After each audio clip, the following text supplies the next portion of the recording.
¿Qué tal? Gracias por vernos, órganos de Estado y no poderes, porque se entiende que deberían trabajar armónicamente, colaborando entre sí, buscando lo mejor para la República. De republicanismo, de eso hablamos en Toledo Reporta.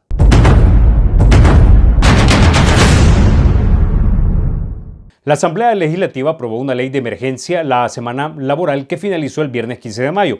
El presidente Bukele anunció que la vetaría y lo que hizo fue emitir el decreto ejecutivo 19 y establecer un estado de emergencia nacional por coronavirus sin la participación de la Asamblea.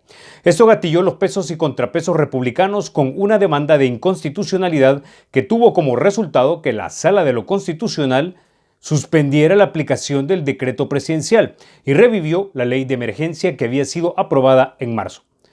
Estamos ante dos órganos de Estado enfrentados en la República y uno más exhortando a la negociación. Además, tenemos un entuerto legal difícil de entender.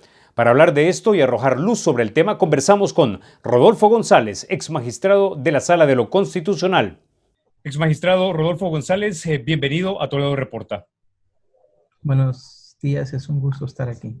Bueno, señor González, hace unos días salió publicado una entrevista que le hicieron al doctor Fabio Castillo. Él dice que nos encontramos actualmente, y estas son palabras de él, en un infierno jurídico. Y quizás es un infierno para la gente como nosotros, que no somos abogados. ¿Puede decirnos exactamente cuál es la ley que está rigiendo actualmente a El Salvador?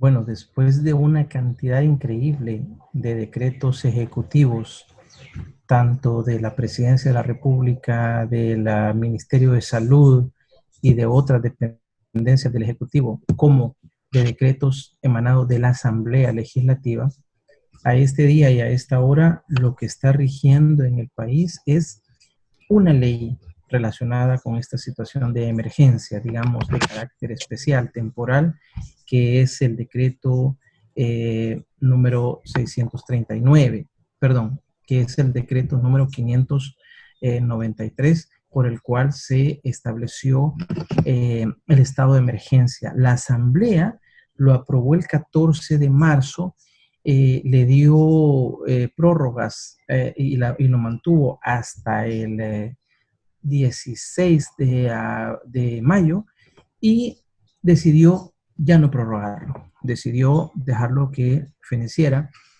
y se quedó nada más un decreto del Ejecutivo, que es el decreto número 26, por el cual se establecen algunas medidas concretas relativas a las restricciones de transporte, de libre tránsito de las personas, que ya veremos si le puedo dar mi opinión sobre eso, si se acomoda o no, o hay un exceso de las competencias del Ejecutivo al aprobar este decreto. Eso es lo que hay, porque la Asamblea inicialmente aprobó un estado de emergencia junto con un régimen de excepción, solo que el régimen de excepción lo dejó fuera ya después del primer mes. Mantuvo, como le digo, un poco más de 2 meses la ley de emergencia, la ley que declara el estado de emergencia. Aprobó una ley de cuarentena, pero todas las fue dejando que perdieran vigencia, y lo último que aprobó la Asamblea el lunes pasado fue una ley para la salida ordenada de la economía por etapas, manteniendo las precauciones, las garantías de seguridad para evitar los contagios y que se siguiera propagando la pandemia. Pero el presidente de la República en un primer momento dijo que lo iba a vetar, y ahora estamos en una situación de indefinición si lo va a sancionar o no lo va a sancionar, y está en el seno de la Asamblea una discusión de una nueva propuesta que hizo el Ejecutivo, donde lleva los dos componentes: mantener la situación de emergencia y de restricción a las libertades, porque todavía estaríamos en el pico de la epidemia, y alguna normativa relativa a la salida ordenada de la economía. Entonces tenemos nada más dos cuerpos normativos que rigen esta situación.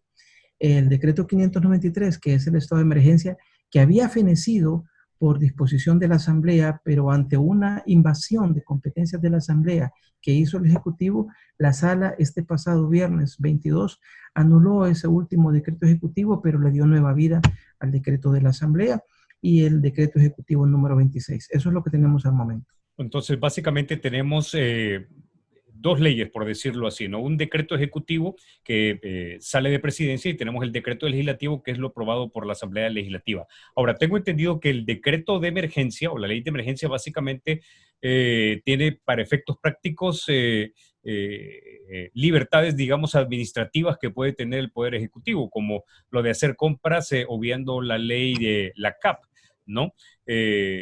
Entre otros, pero no es propiamente la ley que obliga a los salvadoreños a guardar, digamos, confinamiento en su casa. ¿Es esto así? Cuando se aprobaron inicialmente la ley de emergencia, la ley que declara el estado de emergencia junto con el régimen de excepción, digamos que estaba mucho más claro que la restricción generalizada a los derechos se hacía conjuntamente por los dos decretos. Pero cuando perdió vigencia el régimen de excepción, esta ley de emergencia establece algunas restricciones a los derechos de los ciudadanos, algunas restricciones porque le da facultades al Ejecutivo. El Ejecutivo también ha invocado el Código de Salud, que no es una ley relativa a esta crisis, sino que es una ley permanente, el Código de Salud y la Ley de Protección Civil. Esas leyes las ha alegado en su favor el Ejecutivo para decir que son las que le habilitan a estar emitiendo estos últimos decretos ejecutivos. Pero uno de los componentes que por lo menos se le ha señalado al Ejecutivo que parece ser de su especial interés es la habilitación o la suspensión que se hace de la aplicación de la LACAP y establecer una especie de fast track para que haga las compras y las adquisiciones de bienes y servicios para el Estado sin pasar por estos procesos pues un poco más complicados, pero mucho más garantes de la transparencia y de la probidad en el manejo de los fondos públicos, que son las licitaciones. Entonces, este día, en el nuevo debate que se está discutiendo, algunos diputados de la comisión dijeron que están en disposición de aprobar una nueva ley de emergencia, pero que no contenga, por ser ley especial, se le daría carácter de ley especial, entonces la ley especial prevalece sobre las otras leyes.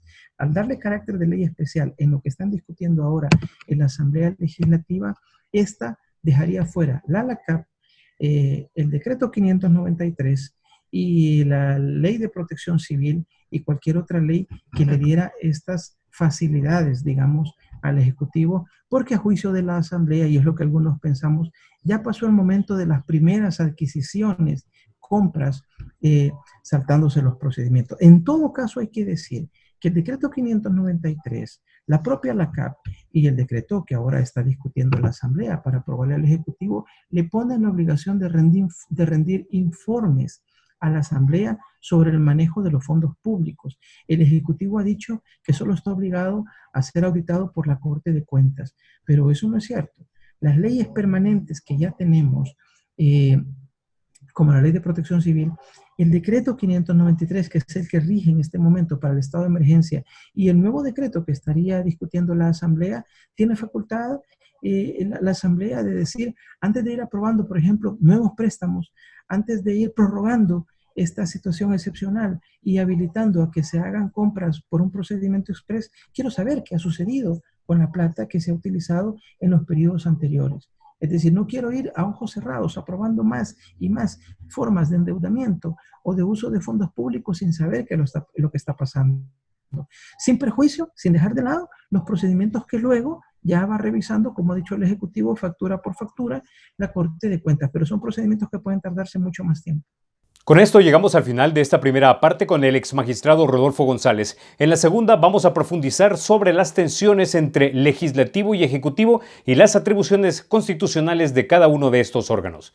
Recuerden que pueden seguirnos en Spotify, Anchor FM, Facebook, YouTube, Twitter. En todas ellas nos encuentra como Toledo Reporta. Soy Carlos Toledo, gracias por vernos y recuerden, porque la República es de todos.